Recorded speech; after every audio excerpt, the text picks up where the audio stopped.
Allora, ciao ragazzi e ragazze, buonasera a tutti. Siamo di nuovo qua. Buonasera. Ciao a tutti. Buonasera, ciao, ciao a tutti. Questa sera siamo per fortuna in compagnia delle nostre donne del team che l'altra volta ci sono mancate tantissimo.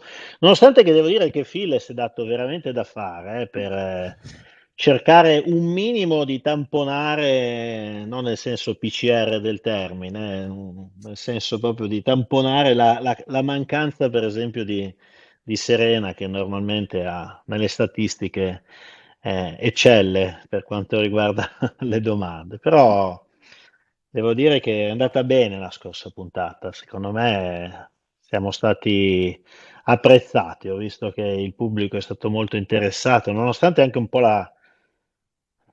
il fatto che sono domande un po' caustiche, no? Non sai mai come toccarle queste cose qua, perché sono quelle palle che comunque non le tocchi mai piano, quando le tocchi fai sempre del casino. E invece secondo me è andata abbastanza bene, ho visto delle belle reazioni, quindi dai, dopo le prime due puntate adesso vediamo di passare alle prossime due domande della lunga lista che chissà se mai riusciremo a smarcare nell'arco dei prossimi 10 anni. Vedremo un pochettino. E voi che impressione avete avuto della scorsa puntata? Io l'ho trovata molto interessante, siete partiti anche in maniera molto soft, con delle opinioni personali, però poi affrontando tutti i temi che affrontiamo anche negli altri seminari, ma anche allargandoci un pochino ad argomenti che sembrano, come dire, raggiungere altri settori che sono per esempio quelli considerati dell'esoterismo, e quindi è molto interessante vedere poi qual è la sovrapposizione o se c'è un accostamento fra questi argomenti, fra la tecnologia. Magari poi questa sera riusciremo anche ad affrontare qualcosina di più rispetto a questo, non lo so, vediamo. Vediamo dove ci porta la discussione. Se hai detto una roba che mi ha fatto venire in mente una cosa, insomma, questi accostamenti dell'esoterismo piuttosto che altre cose, diciamo che la maggior parte di noi prende per, insomma, invenzioni o panzane o baggianate, no? Mm. Beh, in fondo un po' in tutto si trova sempre qualche fondamento di verità e delle volte si trova anche più di qualche fondamento di verità. Credo che nei due libri e nelle decine di seminari che ormai abbiamo fatto, beh, penso che non ci sia più nessuno che quando legga un mito pensi veramente che quel mito sia finzione o sia l'invenzione di qualche buontempone di qualche secolo fa, no? Cominceranno, penso, tutti i nostri lettori e i nostri follower a provare a leggere fra le righe. Delle volte non c'è neanche bisogno di leggere fra le righe, basta leggere e basta, per capire che in fondo quel mito è forse storia, e come dico sempre, è la storia che magari è una leggenda. Ma ci sono tanti altri esempi, per esempio uno interessante è l'alchimia, no? Questa alchimia che viene descritta, vista nei fumetti o in queste cose qua come diciamo la scienza dei creduloni. Beh, non è proprio detto che sia così, non è assolutamente detto che sia così. Quindi se ne trovano tanti di questi accostamenti all'apparenza così umoristici che invece in realtà nascondono qualcosa di più profondo. Vabbè, vedremo un attimino, dai. Serena, invece, tu cosa ne pensi? Che non c'eri l'altra volta, ti sarai sicuramente vista Sì, i sì, video. ho visto ed è stata una bellissima puntata dove avete messo molto del vostro personale pensiero sugli argomenti che avete toccato e avete spaziato tantissimo, però alla fine il fulcro del discorso è stato sempre quello, toccando comunque degli argomenti molto particolari come la religione, la fede. È stato veramente illuminante, a me è piaciuto tanto, molto. Sì. Bene, ma io sicuramente con l'aiuto di Phil, di Mimo, e anche di Matti. Siamo riusciti a tenere il filo, tenere la barra dritta. E devo dire che non è facile perché quando mischi insieme in un unico filo logico, secondo me molto connesso, parti della Bibbia, Gustavo Roll, Nikola Già. Tesla, David Russell, la teoria delle stringhe, eh, John Worrell Keely, Lord Kelvin e tutti quelli che abbiamo menzionato, insomma, quantomeno diciamo che si possa fare un elogio alla capacità di unire i puntini. Poi dopo ognuno ovviamente è libero di pensarla come preferisce. Va bene, dai, questa sera vediamo cosa ci riserva il menù delle domande dei nostri follower, perché ricordiamo sempre che questa è una serie di round table che è dedicata alle domande che sostanzialmente i nostri lettori o follower dei social, si spera sempre che siano entrambe. Tanto ci ha raggiunto anche Mattia direttamente dalla sua Grande giornata Riccardo. lavorativa. Figurati, grazie di duplicare i tuoi sforzi, quelli per sostenere la quotidianità con quelli per sostenere invece le passioni, unendoti a noi, ancora una volta. Quindi è una serie di round table sulle domande, quindi vediamo quelle che sono le altre domande. Vai, Sere. Allora, come mai di questa civiltà tecnologicamente avanzata che ci ha preceduto non è rimasto nessun attrezzo in giro, tanto da arrivare ai nostri giorni? Eh, Dunque, questa è una delle domande che ehm, non è la prima volta che, non mi ricordo, forse in qualche intervista è stata fatta, però non è la prima volta che mi viene fatta. Allora, ho cercato un po' di raccogliere un pochettino di esempi, come sempre faccio. Mi piace sempre cercare di usare degli esempi per spiegare dei concetti, no? Ma la prima cosa che mi viene da dire è che noi abbiamo una concezione dei nostri tempi di quello che voglia dire tecnologia. Nel senso che tutti noi ormai disponiamo letteralmente nelle nostre mani probabilmente del 70-80%, adesso butto lì una percentuale, comunque una percentuale molto alta di quella che è la tecnologia più avanzata che c'è sul pianeta, quantomeno noi nei paesi, diciamo, di stampo occidentale. Cioè, il fatto stesso che stiamo facendo questa videoconferenza o i dispositivi che usiamo quotidianamente, il mio Mac, lo smartphone, eccetera, insomma, sono un concentrato di tecnologia avanzatissima. Ma perché dico questo? Dico questo perché oggi la nostra civiltà non è solo tecnologicamente avanzata, ma è una tecnologia anche molto popolare, nel senso che quasi tutti hanno accesso alla stragrande maggioranza della tecnologia esistente, ok? Quindi è molto diffusa la tecnologia. Se succedesse oggi quello che è successo 12.850 anni fa, quindi un'autentica livella che ha piallato il pianeta, probabilmente sopravviverebbe molto di più, se non altro per una questione statistica, proprio per una questione del fatto che un iPhone dentro il fango da qualche parte sopravvive. Nessuno però dice, o nessuno, diciamo, fa il ragionamento che non è detto che la tecnologia, la civiltà tecnologicamente avanzata che ci ha preceduto, quella che è stata cancellata dalla catastrofe di 12.850 anni fa, avesse lo stesso tipo di diffusione tecnologica. Faccio un altro esempio, oggi ci riflettevo, no? Cioè, una delle tecnologie di oggi, molto importanti, anche se non si vede molto, è la tecnologia di encryption, quindi la possibilità di criptare i dati. Noi oggi quando facciamo una sessione Telegram nel nostro gruppo, quelle sessioni sono criptate, nel senso che se qualcuno volesse cercare di decriptarle da fuori, avrebbe bisogno di una capacità di calcolo veramente infinita e probabilmente non ci riuscirebbe. Quindi questa tecnologia di encryption è a disposizione di tutti, tant'è vero che neanche ce ne accorgiamo noi, è talmente a disposizione di tutti che è un default, c'è in tutto. Ma soltanto che 80 anni fa, a me viene in mente un film molto bello che parlava di Enigma, no? Enigma era la macchina di encryption che i nazisti usavano, soprattutto a bordo degli U-boot, per diciamo, mandare dei messaggi agli U-boot tipo sugli obiettivi che dovevano perseguire o con cui si scambiavano la posizione, e questi messaggi venivano codificati, criptati, quindi, no?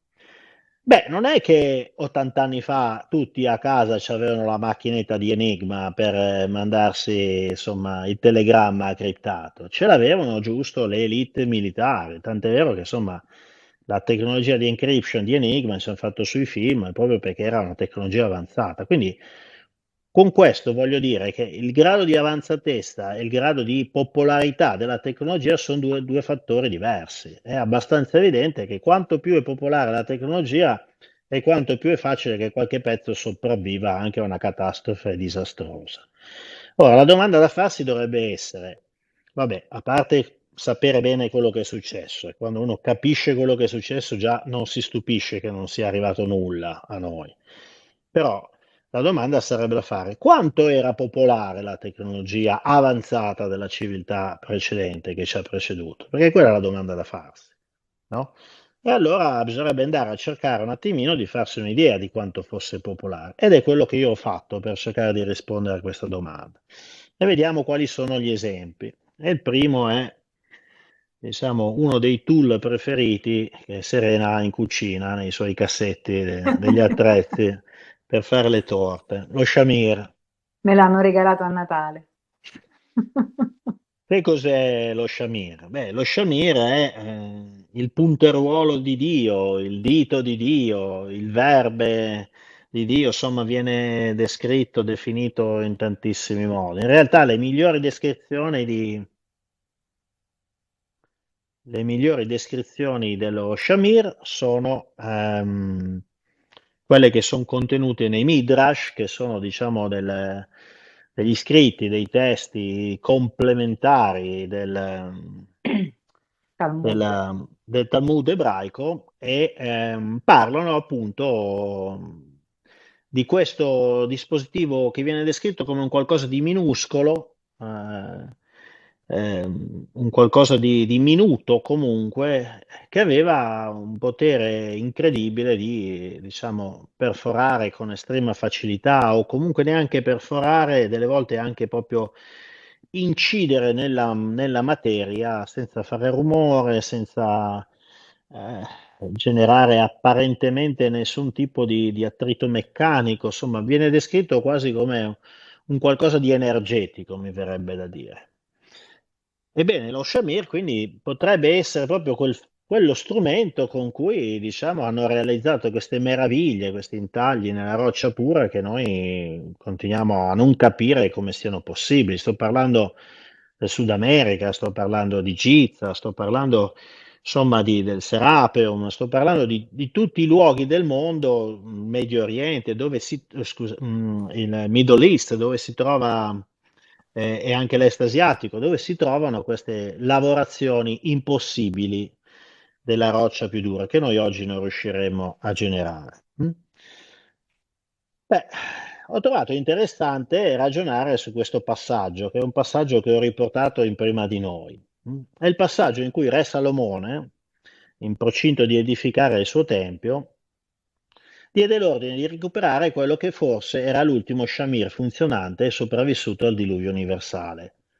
Quindi già in questo concetto c'è il fatto che insomma non è che fosse una tecnologia così diffusa, perché apparentemente ne era rimasto uno, ok, di questi shamir. Ora, potrebbe anche essere che ce ne fossero più di uno, ma non erano più funzionanti, perché sappiamo che questo shamir si scaricava un po'. Infatti, dopo la costruzione del Tempio di Salomone si dice che lo shamir aveva perso la sua efficacia, si era scaricato. Però è interessante che Salomone per recuperarlo, cioè, ha organizzato una spedizione sostanzialmente forse incaricando i Fenici, questo non lo saprei dire, però potrebbe essere un'ipotesi. Perché si narra che questo sciamir era stato trasportato al di là del mare, dove veniva utilizzato ai piedi di montagne mai esplorate dall'uomo, per forestare un territorio spoglio e roccioso, rendendolo adatto alla futura migrazione delle popolazioni bisognose di nuovi territori al crescere del numero di individui. È interessante questa descrizione, questo territorio al di là del mare, perché verrebbe da pensare che potrebbe essere non il mare, ma l'Oceano Atlantico, e ai piedi di montagne mai esplorate dall'uomo potrebbero benissimo essere le Ande sudamericane. E infatti, una valle in Sud America, in Perù, si trovano queste simpatiche cose. Questa è la Valle di Pisco, come dice giustamente Serena. Si trovano tutta una serie di buchi, più o meno di una dimensione di 1 metro, a profondità forse di mezzo metro, che non si riesce assolutamente di capire né chi l'ha fatti, ma soprattutto il perché sono stati fatti. Sono state fatte le solite ipotesi, sono cisterne per l'acqua, ma abbiate pazienza. Ma se uno deve fare una cisterna dell'acqua, si mette a fare l'emmental così sulle Ande sudamericane. Come si Sì, fa a che non hanno detto che è un ipotizzare? cimitero. Eh sì, perché lo sai, è un cimitero, una tomba, una cisterna dell'acqua, insomma, le opzioni sono sempre quelle. E beh, quando uno legge il passaggio che vi ho letto io prima, ci fa due ragionamenti. Per esempio, un ragionamento che io ho fatto è che questi buchi sono fatti tutti sul crinale. Come mai sono fatti sul crinale? Beh, sono fatti sul crinale secondo me perché se io devo forestare un massiccio fatto così, a meno che non decido di forestarlo tutto di sana pianta, come si potrebbe dire, suona anche bene, beh, foresterei il crinale, perché poi dopo chiaramente le piante, una volta cresciute, lasciando cadere i semi che tenderanno ad andare verso il basso, diciamo, faranno crescere la foresta sul resto, sui due lati, diciamo, del crinale. Quindi avrebbe una logica farlo così. Vedete che già c'è una logica che torna, oltre ad aver trovato scritto chi l'ha fatto e perché l'ha fatto. Beh, poi sono dei buchi di 1 metro per mezzo metro, mi verrebbe da dire che sono buchi adatti proprio a piantarci una piantina dentro, no? Si può provare? No, però non si può neanche provare che siano delle cisterne dell'acqua e sinceramente non ha neanche nessuna logica dire che siano delle cisterne dell'acqua. Quindi tra le due, secondo me, ha molto più senso la nostra. Quindi, tornando al discorso, vediamo che lo shamir era uno strumento che non era a disposizione di tutti, era uno strumento prezioso, era una tecnologia avanzatissima che noi oggi non abbiamo, ma era probabilmente una tecnologia nelle mani e nelle disponibilità di pochissimi, tant'è vero che Salomone ha dovuto mandare qualcuno a prenderlo dall'altra parte delle Ande. Fra l'altro c'è un altro accenno che io ho riportato in Prima di Noi allo shamir, anche se non è chiamato shamir, ed è una leggenda Sioux, quindi siamo nel Nord America, dove si parla che a Cavallo Bianco venne donato uno strumento lucente, quindi verosimilmente in metallo, piccolo, in grado di tagliare con estrema facilità alberi, rocce, qualunque cosa. Quindi chiaramente si ritrova anche lì la stessa descrizione dello sciamino.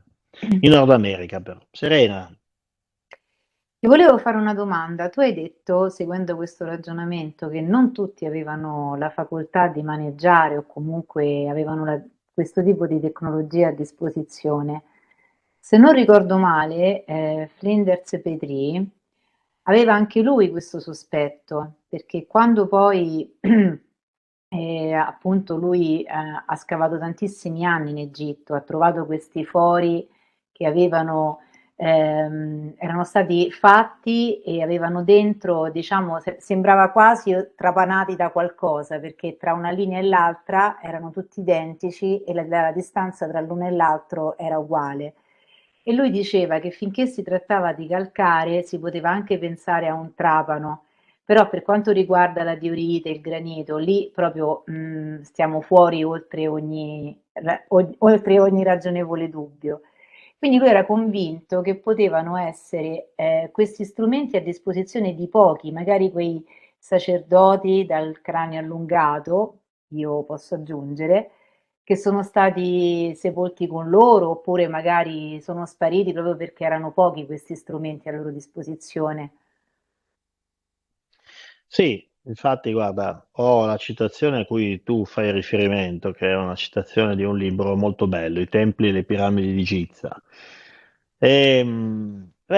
Sir Flinders Petrie, che era uno di mente aperta, era il padre dell'egittologia, poi da lui in avanti è stato un declino costante fino allo scempio quotidiano. Eh, diciamo che ragionava con una certa logica.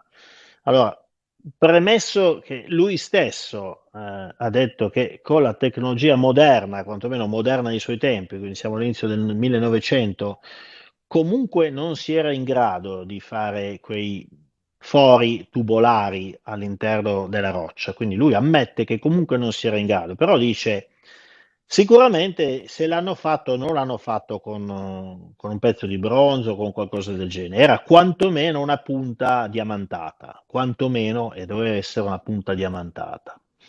E quindi fa questo ragionamento. Lui dice, ma il fatto che non ne abbiamo trovate di queste punte non deve stupire, no? Dice, perfino, again, even of common masons or cheeses, insomma, perfino i più comuni, diciamo, strumenti per cesellare che usano i costruttori, cioè lo scalpello, tanto per capirsi, di rame o di bronzo, lui dice non ne abbiamo trovati più di una dozzina, quindi anche quelli che dovevano avercelo tutti in tasca, perché era molto comune tra i lavoratori, diciamo, impegnati a Giza, ne abbiamo alla fine trovati una dozzina. Figuratevi come fai a trovare un tool così avanzato, con delle punte diamantate, un qualche cosa che voglio dire che cioè, è un qualcosa di guardato a vista, un qualche cosa che è proprietà reale, insomma, non è un qualche cosa che lo seppellisci col lavoratore che l'ha usato, come potrebbe essere, insomma, il suo scalpello di rame o cose del genere. Cioè, ce ne saranno stati pochissimi, quei pochissimi saranno stati o occultati o sono stati persi con estrema facilità proprio perché erano pochissimi. Quindi ha applicato esattamente la stessa logica, cioè lui dice non deve stupire che non ci siano arrivati, perché erano un qualche cosa di estremamente raro. Quindi quando ne hai una o due di queste cose, è facile che nell'arco di 5.000 anni vadano perse tutte e due. È chiaro che se ne hai 20.000 di queste cose, insomma, che qualcheduna la trovi ancora è un po' più probabile. Infatti, qualche decina di scalpelli di rame l'abbiamo trovati. Quindi la logica è esattamente quella, non fa una piega, ma infatti Flinders Petrie era una persona dotata di logica, non partiva da un approccio dogmatico. Mm. Quindi assolutamente in linea con quello che stavi dicendo. Ci sono altri esempi? Beh, io ne ho trovati altri. Questo è un esempio che simpaticamente ho usato nel seminario di Roma. Questa è l'immagine che vedete al 10° piano interrato di Derinkuyo. Vedete tutti i dettagli di una delle stanze di Derinkuyo in Turchia, in Anatolia, 10 piani sottoterra. Chiaramente non vedete una cippa di nulla. Non vedete una cippa di nulla perché non è tanto solo la questione di come lo fai il Vara, quindi derinkuyo. Il Vara era la terminologia usata da Aruna Mazda, no? Il dio zoroastrico che aveva detto al Jima di costruire questo rifugio interrato velocemente perché sarebbe arrivato un cataclisma con una serie di inverni bui e freddissimi, quindi e in questo Vara avrebbe dovuto custodire i semi della vita, specificando che si trattava di semi, ok? Non era un modo di dire. Fra l'altro anche specificando quali tipologie di semi salvare, no? Quelli geneticamente sani. Per chi pensa che io stia farneticando, basta che si legge i testi zoroastrici, quelli di Muller in particolare, che sono citati nei miei vari libri, e vedrà che queste sono le parole letterali scritte in questi testi zoroastrici. Poi qualcuno dovrà farsi la domanda che ne sapevano di genetica questi signori? Beh, apparentemente qualcosa ne sapevano. Ma al di là di questo, c'è un passaggio veramente bello perché la stessa, diciamo, domanda che ho fatto io l'ha fatta anche Gima, no? E, beh, insomma, Gima sostanzialmente chiede, ma senti un po', Aruna, ma come faccio a vederci qualche cosa in sto Vara? Va bene farlo, ok? Ma poi dopo io quando sono 10 piani sottoterra, io non vedo una cippa, se accendo una torcia moriamo tutti soffocati nell'arco di 2 ore, cioè come faccio a vederci qualche cosa? Beh, è interessante che Haruna Mazda parla di una finestra che si illumina all'interno e già queste cose sono, dovrebbero, insomma, a me fanno squillare dei campanelli d'allarme, soprattutto di fronte alla necessità di illuminare una struttura sotterranea che ricordo essere profonda 80 metri, quindi in qualche modo dovevano riuscire a illuminarla. E Haruna Mazda Veramente. rispose a Jima dicendo che ci sono luci non create e luci create. Uno dice, va bene, le luci non create quali potranno essere? Il sole, la luna, le stelle, no? Nel senso che non sono create dall'uomo, sono create da Dio, sono create dall'universo, insomma, da chi volete. Le luci create saranno quelle dell'uomo, quindi per esempio una torcia, però chiaramente non si applica in questo caso, perché non puoi accendere delle torce 80 metri sottoterra e poi pensare di viverci e respirarci. Nelle note del testo spiega molto bene che le luci del cielo sono queste luci non create, le altre sono delle luci materiali. Tutta la luce non creata brilla dall'alto, quindi il sole, le stelle, le lune. Tutte le luci create brillano dal basso, quindi lascia proprio pensare, fa proprio pensare che fosse un tipo di tecnologia per illuminare sostanzialmente una zona buia, ma non una tecnologia a base di combustione, perché chiaramente non avrebbe soddisfatto le esigenze. Tra l'altro di queste cose si trova traccia anche quando si parla nella Genesi di Noè, quindi nell'Antico Testamento. Anche in quel caso si parla diciamo, di una tecnologia di illuminazione. Anche nella Che Grande se- Piramide, Nella Grande Piramide, nel nel Serapeon, cioè da tutte le Serapeon, parti, la domanda più banale dice, cioè il Serapeon dopo 3 metri che sei entrato non si vede più nulla.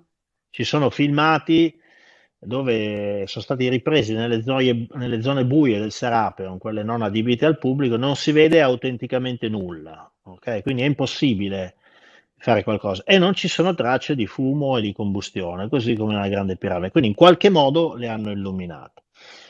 Ma non era tanto questo che io volevo dire. Volevo dire che Jima fa la domanda ad Haruna Mazda, cioè come lo illumino. Quindi vuol dire che anche una tecnologia banale, cioè quella di illuminare, non era dominio di tutti, altrimenti la domanda non l'avrebbe fatta. Perché se c'aveva l'illuminazione in casa, cioè, non si sarebbe fatto la domanda come illumino il VAR, invece ha chiesto come illumino il VAR. Quindi vuol dire che anche una cosa che per noi quantomeno è qualcosa di base, cioè accendere una lampadina nel buio della notte per fare luce, per Gima, che era un contadino, era un qualche cosa di non disponibile. Quindi conferma ancora una volta che la tecnologia c'era, perché lo dice, però era dominio di pochi, quindi non era una tecnologia comune. Quindi questa era la mia riflessione su questo passaggio. A parte il fascino, diciamo, di questa parte dello Zen d'Avesta che parla di tecnologia. Ne ho trovati altri esempi. E questo mi ha aiutato Mattia oggi. Io mi sveglio, mi vengono le idee, poi sono incasinato fino al coso, allora chiamo Mattia e dico Mattia, aiuto. E Mattia dopo 5 minuti mi aveva già fatto tutto quello che gli avevo chiesto. È Veramente, dovere, è dovere. no, ma che dovere, veramente siete tutti veramente un qualche cosa di indescrivibile. Sono molto contento di avervi conosciuto. Il cavode di Yahweh, no?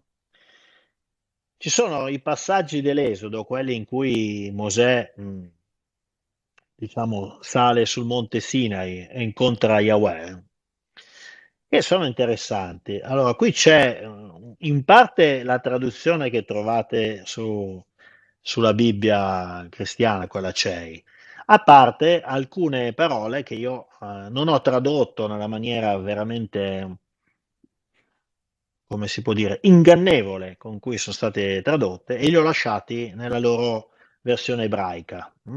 In particolare, dove trovate scritto Kavod, nella versione CEI c'è scritto la gloria di Dio, che è una libera, veramente libera interpretazione della parola ebraica Kavod, che non vuol dire assolutamente gloria. Quindi io ci lascio Kavod.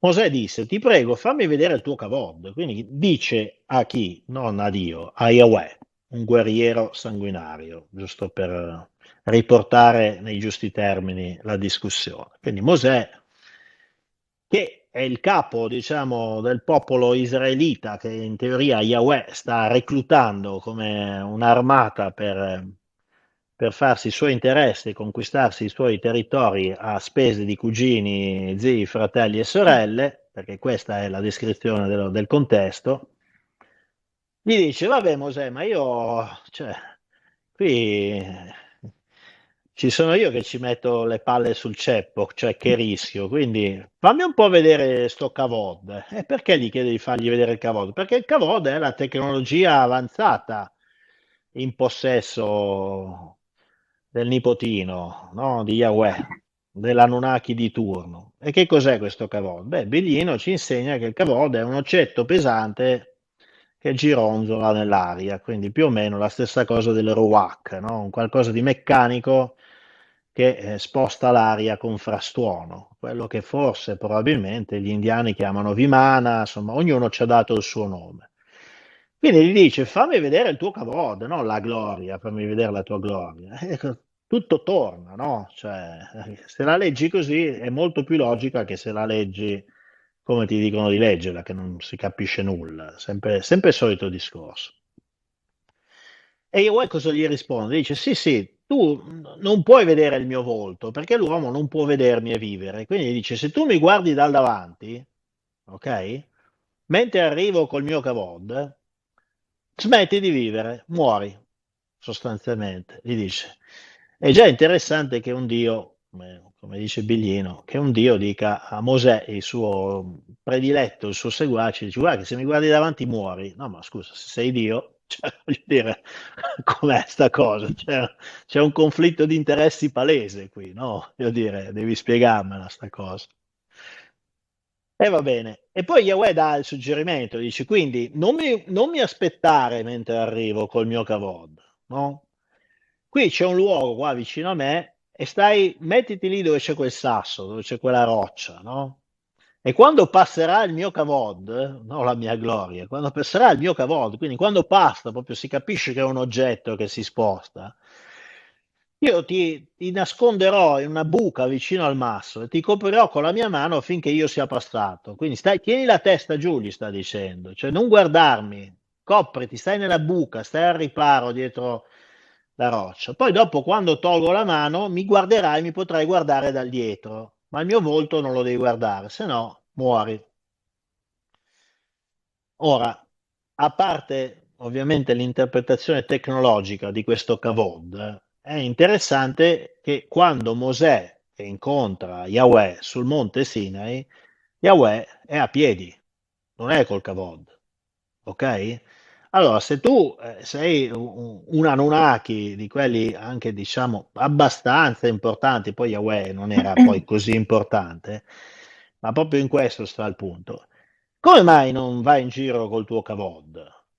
Una spiegazione logica che non si può dimostrare, ma sta in piedi, è che di questi Kavod non è che ce li avessero, cioè non è che andavano al concessionario, compravano il Kavod e anche il nipote dello zio del fratello di Enlil c'aveva il suo Kavod. Probabilmente avevano un accesso limitato anche loro, quindi anche in questo caso si capisce che non era la tecnologia automobilistica, ma neanche, diciamo, l'aviazione di oggi, dove chiunque con quattro soldi, insomma, il piccolo aereo o il piccolo elicottero se lo compra. No, si trattava di una tecnologia che andava probabilmente prenotata e presa in prestito, no? Tant'è vero che Yahweh gli dice: Guarda, adesso non ce l'ho, domani vado in garage, lo prendo e ti faccio vedere la mia Harley, però non stare non stare davanti perché sennò sono guai, devi guardarmi da dietro, sennò. Tra l'altro, se non ricordo male, Mosè tornò dal Monte Sinai mezzo abbrustolito, insomma, col volto abbrustolito, quindi deve aver Sì. tirato la testa un po' su dalla buca, probabilmente, no?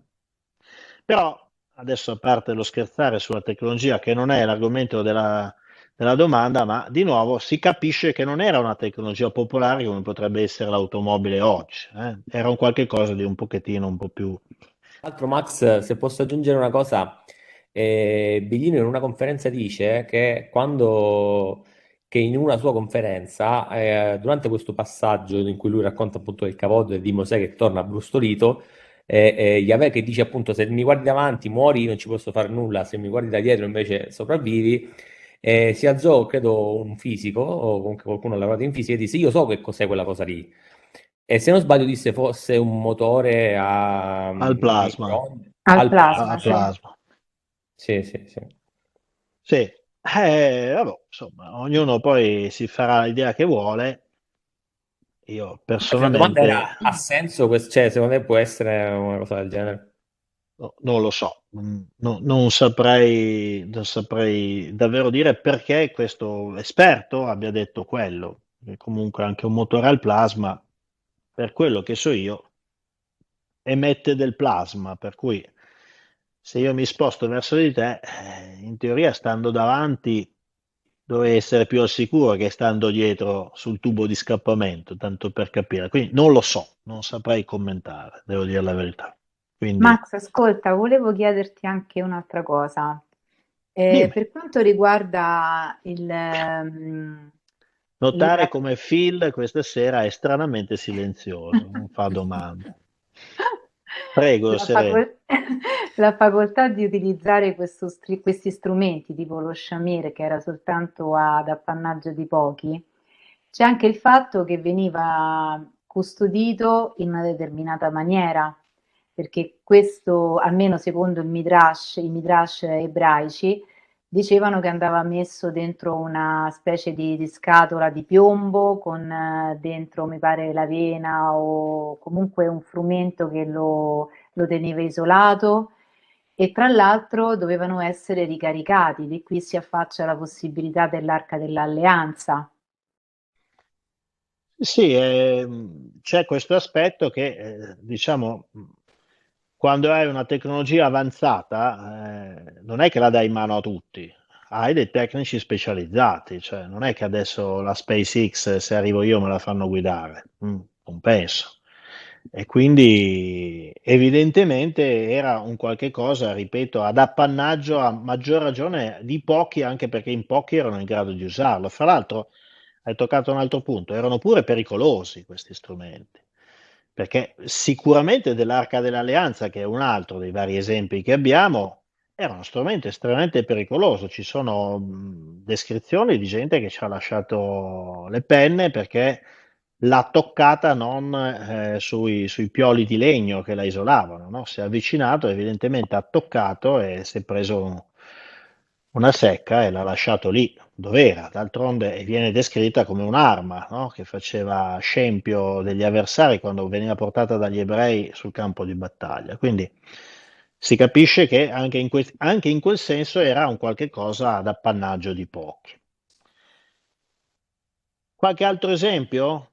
Sì, volevo Di. aggiungere, scusa Vai. Max se ti ho interrotto, volevo aggiungere, prima parlando appunto di Biglino, mi viene in mente anche un altro elemento tecnologico di cui troviamo traccia nella Bibbia che è l'IFOD. Così viene chiamato, che non trova traduzione, tant'è vero che io stessa, poi quando lui l'ha indicato, l'ho cercato nella Bibbia ed è scritto proprio così, non è tradotto. Quindi questo iPod viene descritto come una pettorina finemente decorato con tutte le gemme preziose e serve per mettersi in contatto con Yahweh, quindi parrebbe uno strumento per comunicare.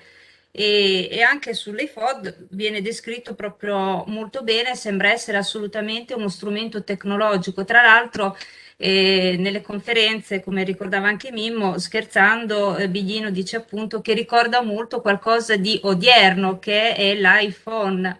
cioè che poi ha una funzione proprio per le telecomunicazioni. Quindi queste tracce comunque le ritroviamo disseminate anche nei testi, volendo leggere con uno sguardo più ampio, troviamo appunto che sono degli strumenti altamente tecnologici. Sì, sì, ma le tracce della tecnologia loro sono scritte da tutte le parti. Poi nella Bibbia, nel momento in cui la si legge come dice Biglino, cioè senza interpretarla, è un trattato tecnico e storico, cioè parla di tutto tranne che di Dio e di religione, è abbastanza evidente quello. Ce ne sono tanti altri, i cherubini, insomma, ci sono tanti altri spunti tecnologici, cioè Ezechiele che parla del Ruach di nuovo, no? Insomma, lo stesso che aveva visto a Baalbek, fra l'altro. Quindi interessante, senz'altro. Beh, però, insomma, delle volte la tecnologia ce l'hai anche sotto gli occhi e non la vedi, no? Eh, voi sapete come la penso io. L'altra volta Mimmo mi ha puntato la pistola alla tempia e mi ha costretto a confessare la mia opinione. Insomma, la mia opinione è molto semplice. Queste, o quantomeno almeno la Grande Piramide, ma in realtà la mia visione è che tutta Giza sia un'unica macchina. Quindi io personalmente, se dovessi cercare di studiare, non studierei la Grande Piramide da sola, studierei tante cose di Giza che secondo me sono chiaramente collegate. No? È come, cioè, come se uno studiasse, che so io, trovasse il CERN di Ginevra, non è che studi solo quello che c'è in un edificio, cioè devi studiare tutto il complesso per capire che cos'era, se no non lo capisci che cos'era, no? E qui è uguale, secondo me è la stessa cosa. Beh, secondo me la Grande Piramide è chiaramente una macchina, è chiaramente una macchina, una tecnologia. Quindi qualcosa è arrivato fino a noi. È certo che se noi decidiamo che è una tomba, o se decidiamo che è un mausoleo, o decidiamo che è semplicemente un mucchio di sassi di qualcuno che non sapeva cosa fare, si è messo a impilare 5 milioni di tonnellate di calcare e di granito, vabbè, allora così facciamo quello che vogliamo. Ma la Grande Piramide è chiaramente una macchina. Perché? Perché è costruita con specifiche tecniche. E quando costruisci qualcosa con specifiche tecniche stai facendo una macchina, se no non usi delle specifiche tecniche, soprattutto talmente sofisticate che ancora oggi noi non riusciamo a replicarle. Lo stesso vale per Teotihuacan, eccetera. Quindi qualche cosa della loro tecnologia a noi è arrivata, ce l'abbiamo sotto gli occhi. Serena. E a questo proposito mi volevo riallacciare anche a quanto avete detto l'altra volta in Round Table, no? Parlando appunto di Gustavo Roll, Tesla, quindi in questo caso prendiamo in esame anche il Serapeum o Serapeum, che fa parte comunque del macchinario di Giza. Mi chiedevo, la grande piramide, le piramidi o comunque tutto questo grande macchinario, secondo te, oltre ad avere uno scopo magari energetico, poteva avere sotto questo aspetto la funzione, diciamo, di un grandissimo shamir, sfruttando le vibrazioni che venivano poi modulate dalla grande piramide? Non lo so, non Mm. ho, non ho nessun elemento per dirlo. Gli elementi che ho per dire che la Grande Piramide è una macchina sono quelli che ho elencato. È un qualche cosa che ha chiaramente delle specifiche tecniche impossibili, perché sono al tempo stesso precisissime e gigantesche. L'unica cosa che noi oggi riusciamo a fare che ricorda, diciamo, dal punto di vista della combinazione di precisione e dimensione, mi viene in mente la stazione spaziale orbitante, cioè mi vengono in mente questi esempi, no? Quindi quando fai una cosa così, insomma, devi avere un progetto ben preciso, quindi devi avere uno scopo, una funzione ben precisa, se no non la fai. Se vuoi fare una tomba anche imponente che si veda da distante, non la fai con l'allineamento, con la precisione impossibili della Grande Piramide, al di là del peso, al di là delle dimensioni. Quindi era chiaramente un progetto tecnico. Per fare che cosa? Non lo so, lo ripeto, sono abbastanza convinto che la tecnologia che usava era una tecnologia basata su una fisica vibrazionale, non sulla nostra fisica. Sono abbastanza convinto che fosse un qualche cosa che avesse comunque a che vedere con la vibrazione stessa del pianeta, e questo lo si evince in maniera estremamente facile perché le sue dimensioni sono proporzionali a quelle del pianeta, e quindi è come se avessi accordato un diapason, no? Cioè, se io ho un diapason grosso e ne devo fare uno piccolo che vibra in armonia con quello grosso, devo accordarlo, deve essere la stessa nota. Se non è la stessa nota, non vibra. Se prendo un diapason in La e uno in Sol, quando uno vibra, l'altro non gliene può fregare di meno.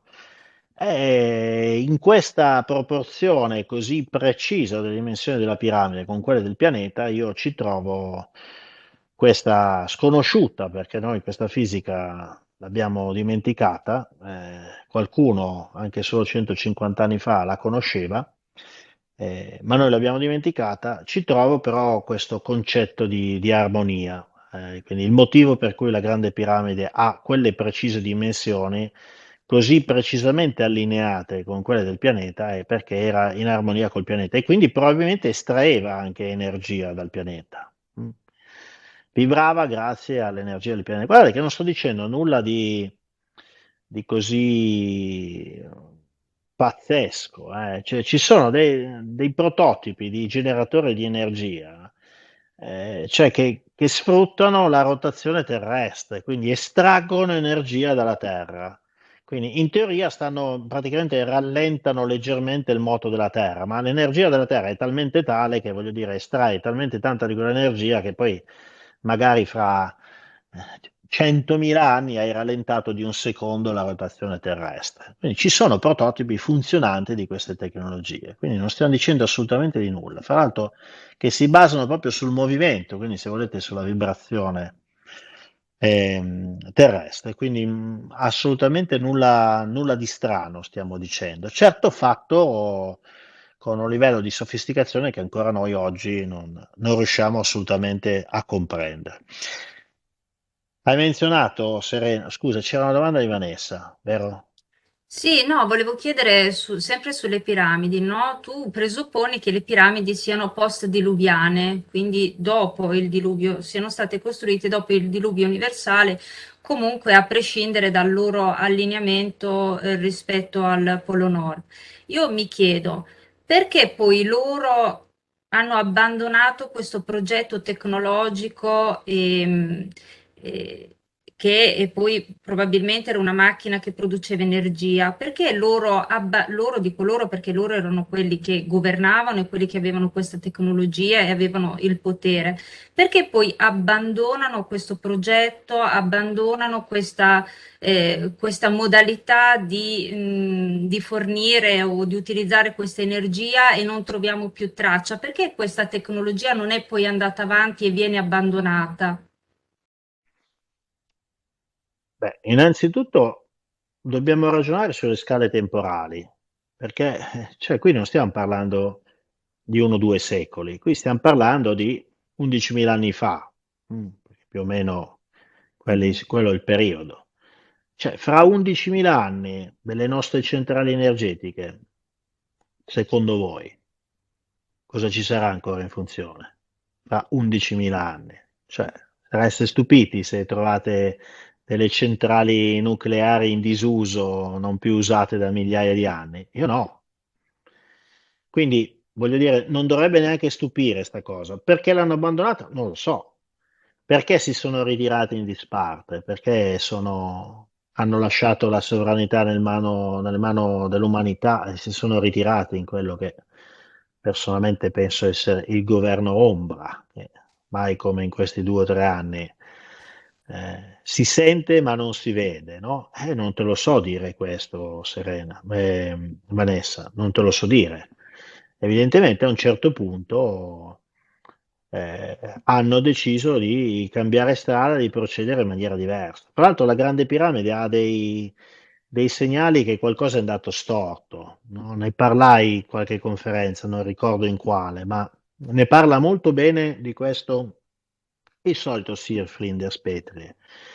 Cioè, la camera, quella che viene Sì. chiamata camera del re, che è chiaramente il motore vibrazionale della piramide, mostra dei danni ehm, come se al suo interno fosse esploso un qualche cosa, diciamo un ordigno, e avesse dilatato le pareti al punto da spaccare questi blocchi di granito che ci sono, da creparli, eccetera. Quindi è come se, diciamo, per fare un esempio vibrazionale, è come se il bicchiere di cristallo che lo porti in vibrazione, a un certo punto l'hai portato troppo vicino alla sua frequenza, diciamo, di risonanza, e il bicchiere è andato in pezzi, si è spaccato.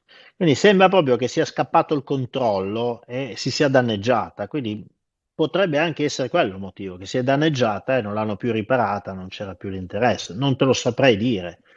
Tra l'altro, stessa cosa si vede a Teotihuacan, che porta i segni di un incendio devastante che ha quasi fuso le pietre tutto intorno, no? Quindi sembra che proprio qualcosa sia scappato al controllo. Chi lo sa, in 11.000 anni possono essere successe tante di quelle cose, non saprei rispondere, però non sarei stupito che non l'hanno portato avanti.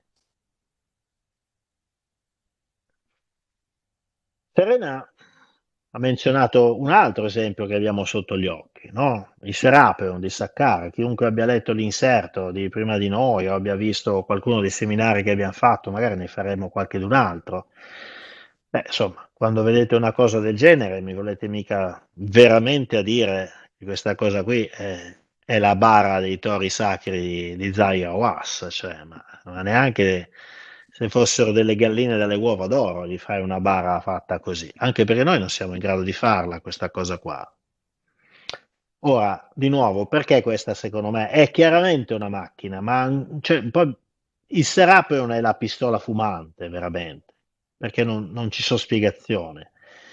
Cioè, quando si vanno a prendere le misure di questi robi qua che si trovano all'interno, cioè la precisione tecnica con cui sono stati realizzati, ma dovrebbe far venire in mente che non è neanche lo strumento con cui li realizzi, ma è lo strumento con cui misuravi la precisione, che era un capolavoro di ingegneria, perché sono precisi al punto tale che se tu metti una squadretta e ci accendi una luce LED dietro, laser dietro, non passa quasi la luce. Cioè, questi hanno spiallato, messo parallele, ortogonali, perpendicolari, le pareti di una roba di granito che noi oggi non saremmo in grado di scavare in questa maniera, con una precisione ermetica, praticamente ermetica. Ok? Stiamo parlando dei graniti più duri che ci sono sulla faccia del pianeta. La domanda è perché? Faccio un altro piccolo dettaglio, faccio un altro piccolo commento molto semplice. Perché la precisione è solo dentro la bara e non fuori? Fuori sono sgrezzissime, lasciate quasi da lavorare, mentre all'interno sono di una precisione incredibile. Cioè, se tu fai una bara, la fai bella dentro, la fai bella fuori. La parte estetica, fuori, no? Bella. Invece fuori sono presi a martellate, molto grezzi, all'interno hanno questa precisione incredibile. E di nuovo è la conferma che questi sono dispositivi tecnologici, quindi la cosa che doveva funzionare era all'interno di queste cose. E secondo me queste sono casse di risonanza, questi sono dispositivi che vanno in risonanza in qualche maniera, e sono dispositivi che secondo me andrebbero studiati nel contesto di una macchina distribuita, dove la piramide aveva evidentemente una sua funzione e questi avevano un'altra funzione. Un po' come oggi, insomma, c'è la centrale di produzione di energia e ci sono tutte le cabine di derivazione, di trasformazione distribuite sul territorio fino ad arrivare al contatore che c'è in casa. Insomma, un concetto più o meno di questo genere, nel quale ci infilerei per esempio dentro gli obelischi,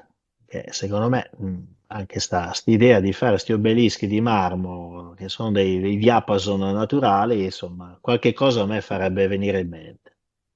Vai Serena, sei già in doppia cifra. No, volevo farti una domanda inerente a quanto hai detto della precisione di questi oggetti. Lo strumento che utilizzavano per poterle realizzare si presuppone avesse anche un controllo numerico, quindi. E questa è un'altra delle logiche molto semplici. Supponendo di avere lo shamir, cioè se ti do lo shamir, Serena, e ti do un blocco pieno di questo granito qua, tu non riesci a mano a realizzarlo, perché la tagli, diciamo che lo shamir taglia come il burro con un coltello caldo, no? Però tu non riesci a realizzarlo così, perché c'è una precisione di parallelismo, di perpendicolarità, di complementarità che a mano non lo puoi fare. Cioè, a mano tu puoi realizzare la pietà di Michelangelo, capisci? Non puoi realizzare un parallelepipedo perfetto a mano, ci vuole controllo numerico per farlo, non riesci, ok? Non è arte questa è geometria pura. Quindi c'è proprio per quello che io dicevo, la vera sofisticazione, a parte usare lo shamir, era un qualche dispositivo di controllo numerico, perché a mano queste cose non si possono fare. È abbastanza evidente. Ma ci sono tanti esempi di questo, anche dalle È stato statue, per esempio. tirante, sì. Sì, sì, insomma, Christopher Dunn queste cose l'ha spiegate molto bene. Quindi la tecnologia si vede ovunque, la tecnologia che avevano, basta guardarla. Certo che se uno aspetta sempre di trovare il disco volante sepolto nelle sabbie, beh, allora magari l'aspettativa va delusa, ma il problema è la sua aspettativa, non il fatto che non esistesse la civiltà avanzata. Vabbè, dai, la prima domanda direi che l'abbiamo discretamente smarcata, insomma, cosa saranno quelle 3 ore che stiamo parlando, qualcosa del genere. Meno male che stasera Phil, insomma, si è assopito un attimo, perché il Ho ritorno di capito, ma sé, il qua non si può ritorno, parlare, porca miseria. C'è il monopolio delle bionde qua stasera. È inutile. il ritorno di Serena e Vanessa combinato con la, diciamo, proattività di Phil dell'altra volta sarebbe stato deleterio e insostenibile per il round table. Per cui Elle ha deciso di sopirsi e di lasciare spazio Però ai... una cosa sulla tecnologia la dobbiamo sempre dire, che noi ci dimentichiamo di quella parte indiana, che ne parlavamo proprio l'altro giorno anche con Mattia, di quel tipo di incisioni delle statue loro, con quei bei ricami proprio al dettaglio, che là è palese che non può essere una mano, ma un CAD o qualcosa di simile, cioè qualcosa di prestrutturato che è una struttura, un Le computerizzato. colonne, soprattutto le colonne, quelle colonne tornite, adesso non ricordo il nome del tempio, ma quelle sono bellissime, sono state studiate credo da uno spagnolo, cioè quella è una roba fantastica, perché per riuscire a fare una cosa Penso che sia proprio così, l'eccellenza. cioè per riuscire Inoltre a mi fare una pare cosa così che oggi usi un tornio, no? Peccato che il tornio, che fondamentalmente fa girare velocemente l'oggetto su cui poi dopo tu vai a incidere per modellarlo in maniera, diciamo, geometricamente simmetrica e perfetta. Peccato che un tornio che riesca a fare una colonna che pesa 5 tonnellate non c'è, perché se tu fai girare una colonna di 5 tonnellate su un tornio anche enorme, se quella colonna è solo leggermente scentrata, un pelino, quel tornio va in 1000 pezzi appena cominci a far girare la colonna con un minimo di giri al minuto, quindi non è possibile farlo così, eppure qualcuno l'ha fatta. Come? Non si sa. Inoltre mi pare che qualcuno di questi templi ha anche delle caratteristiche acustiche, cioè le colonne vengono fatte vibrare toccandole o tocchettando, insomma, mi pare che in Sì, qualcuno sì, di questi templi ci sia proprio un'acustica molto particolare.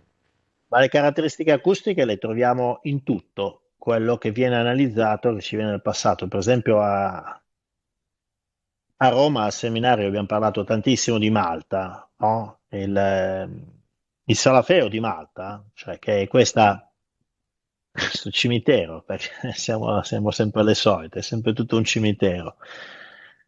Questa buca nella terra che è stata trovata piena di scheletri di uomini, tori, animali, tutti mischiati insieme, accartocciati, strappati, lacerati, eccetera, piena di fanghiglia, di alberi, di tutto, che era chiaramente la buca nel terreno che si è riempita dei detriti e dei cadaveri del grande diluvio, Beh, quando è stata ripulita, è stata svuotata, è stata liberata, insomma, che ha rivelato questa struttura interna, chiaramente artificiale, beh, c'è un punto del Salafeo dal quale si riesce a sentire eh, con un'acustica perfetta, cioè tutto quello che dici in quel punto lì viene propagato in tutto il Salafeo. Per cui anche in quel caso c'è una tecnologia acustica chiaramente non casuale che tu valla a fare, valla a spiegare come l'hanno fatta quella cosa lì. Quindi lo trovi un po' da tutte le parti questo discorso dell'acustica o comunque del discorso vibrazionale. Proprio per quello andrebbe studiata in quell'ottica, no? Elettromagnetismo. C'hai evidenze da tutte le parti. Per esempio, un altro, adesso qua c'è il Serapio, no? È una delle incisioni che sono state fatte quando Mariette è entrato nel Serapio, no? Quindi Mariette è colui che in epoca moderna è entrato per primo nel Serapio, no? In una di queste incisioni si vede uno di questi sarcofagi, box, con il coperchio sopra, erano tutti chiusi tranne uno, ok? Chiusi con dei coperchi che sono 20 tonnellate l'uno, quindi non li sposti, tant'è vero che Mariette non è riuscito a spostarlo e ne ha spaccato uno col tritolo per riuscire a guardarci dentro. Se avesse semplicemente potuto spostare il coperchio l'avrebbe fatto, non ci è riuscito, quindi ha dovuto usare il tritolo e ha distrutto uno di questi sarcofagi per guardarci dentro. Si vede uno di questi box con il coperchio sopra, con delle pile di blocchi apparentemente di roccia, anche loro, sopra, impilati, come se ci fosse dell'ulteriore contrappeso per tenere giù il coperchio. E questa cosa a me ha fatto molto pensare, quindi uno mi ha fatto pensare, ma perché devo fare un coperchio da 20 tonnellate? Voglio dire, già ho fatto un sarcofago così per un toro che, vabbè, mi sarà stato caro sto toro, ma cioè, una volta schiattato, sotterralo, no, lo mettiamo dentro il box. Ma perché poi il coperchio da 20 tonnellate? Che c'è, hai paura che si risveglia, sto toro esce fuori, allora dici, ma cioè, metto un bel coperchio sopra. No, anche quella era una specifica tecnica. Quel coperchio doveva essere pesante perché evidentemente lì all'interno si generava qualche cosa che se no lo scoperchiava, lo tirava su. E quei blocchi di pietra allineati sopra, che sono stati riprodotti, credo, in una serigrafia di Maria, ce l'ho nelle slide della tecnologia degli dei, il seminario che abbiamo fatto c'è. Secondo me erano un ulteriore contrappeso proprio per assicurare che non si smuovesse nel momento in cui quell'affare entrava in risonanza. Quindi questa è la spiegazione sostanzialmente. Quindi volendo fare un po' di analisi, le robine escono da tutte le parti, ma non si vuole fare l'analisi, per cui boh, è difficile che si arriverà a qualche conclusione, visto che non si trova. Che dite? Andiamo avanti? Sì, dai, voltiamo pagina.